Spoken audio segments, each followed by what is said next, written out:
Good morning. Here I am in the parish. Oh, hang on. Parish in church. The parish of Pyle in Kenfig, St James's Pyle, church in Wales. And it's kind of on the border between two counties, Bridgend and Neath Patolbit. I'm just going to give you a little tour around this morning before I start.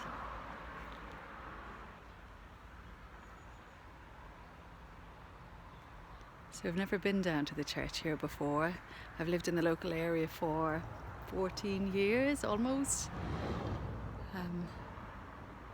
And it's just on the side of the main road, the A48, which is coming through, surrounded by housing estates.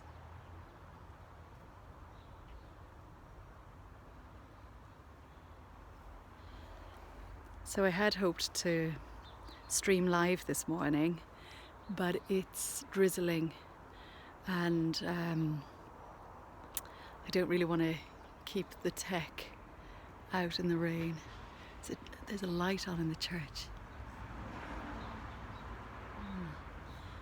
Let's see, I don't know if I can have a look in the window. Wonder if somebody's there.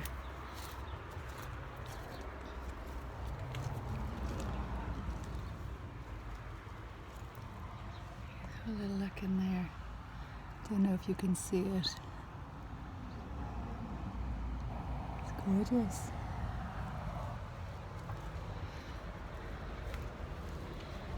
So I'm going to spend 25 minutes here and I'm going to set up find a movement space, which I probably won't record. So I'm going to do this introduction video and then come back afterwards and upload them onto YouTube, so by the time you're watching them they won't be live. It's 8 a.m, so it's an hour earlier than I'd planned to be here. So I'm just coming down the back of the church here now. So we've got graveyard, which is completely full.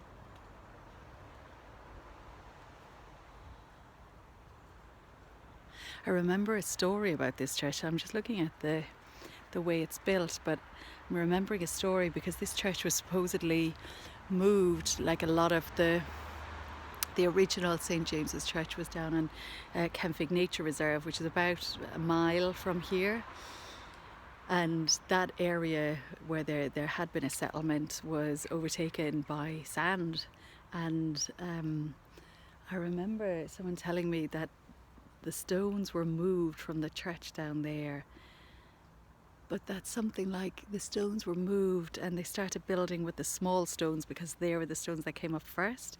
And then it progressively got bigger. So it kind of inverted kind of build. I'm just having a look here. I don't know if I can, the bottom, the foundation stones are smaller, but I don't know whether that's just because they're foundation stones.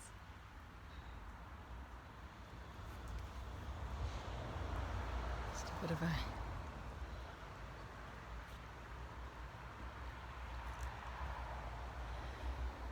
So this feels like a good place to stop.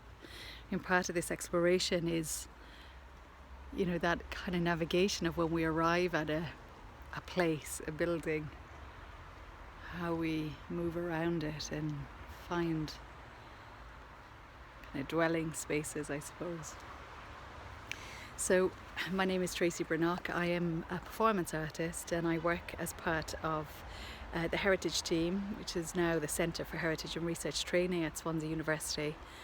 And I work with the very brilliant Hilary Orange, and Hilary told me about this Pilgrim CHAT and suggested making an application because one of the projects that I'm developing at the moment is exploring the pilgrimage route across South Wales that would lead to St David's on the west coast of Pembrokeshire.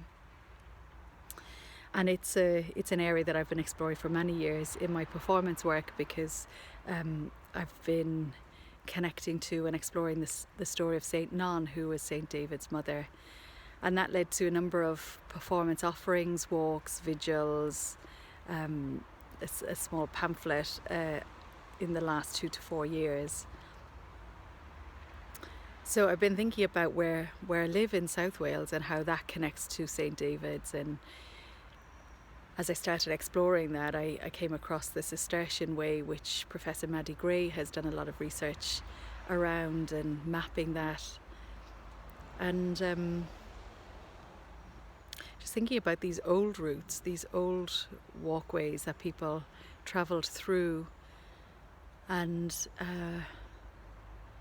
I guess a kind of interest in re-exploring that in a contemporary context, of what that means, not so much for the traveller who might travel through, the pilgrim who's going to come from outside and travel through the area, but what does it mean for the people who live here, who are already connecting to that route way unconsciously on a day-to-day basis. So I guess the kind of themes that I want to explore are pilgrimage and community. And I know through pilgrimage making and pilgrimage walking, communities are formed. So the very first pilgrimage I did on my own was when I was 15, and I went from County Cork, the south coast of Ireland, to Donegal in the north of Ireland, the most northern county, to Lough Derg, so a little island in a lake, which is a centre for pilgrimage, Catholic centre for pilgrimage. And as part of that, I really experienced that community making. So I got on a coach with a group of strangers. I was by far the youngest person. It was mostly middle-aged women or older women. And my mother had done the same pilgrimage, years ago when she was 17 or 18 also. So off I went on this bus, and I felt really part of a group who were going on some sort of a shared experience. So even though each of us was having our own experience, there was a real sense of something being shared.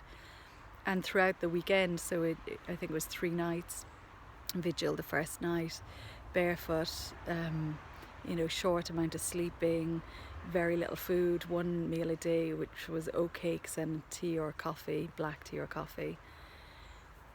So, the kind of the moving into an altered state was really there because of the fasting and the durational aspect of it. And it was an incredible experience, and it led to a number of changes actually for me in how I viewed my faith and my sense to God. And in a way, pilgrimage for me at that point, age 15, was really part of I'm going to ask for something, I'm going to put in the hard work, and then there was an expectation that I would get the thing that I was asking for. And when the thing didn't really come on a scale that I felt was equivalent to the effort that I'd put in, I was like, oh, hang on now a second, I think I could do this myself. What's this praying to God or to a saint, if I can achieve it? And I think I needed that at that point in my life. I needed to believe in my own sense of agency. So it's only recently, in early 40s now, to reconnect, I guess, with my own spiritual aspect of my being, and within that then to find these connections to saints in particular. And there's a real sense for me of calling. The work with St. Non came as a result of a dream in which I was shown a map of St. David's, and so I'm here in the Church of St. James, and I don't know anything about St. James, and I've resisted reading or doing any of that kind of research before this month, because what I'm curious about is, when I come to this place that's dedicated to the saint, what do I learn of? What might I learn of him here? And I can be really curious and open and see what I discover, and it might be nothing. But the methodology I use is it's a movement form called authentic movement. So it's really specific, the discipline of authentic movement. And I've trained with Joan Davis in Ireland for the last 4 years. So I move with my eyes closed. I'll set a timer, so there's a time container. and then I move from impulse, and the form itself is really the development of witness consciousness. So I'm very closely witnessing what's happening in my experience, so following all of the senses, following sensation internally, tracking any emotion, thoughts, any images that are arriving, and really I just move. And sometimes that experience is being moved. So the title of this series, I've called it Moving Santiago, is like who's moving who, and what is that experience between my inner life and the outer environment. So I'm going to begin, and I will tune in at the end again to share some of that with you.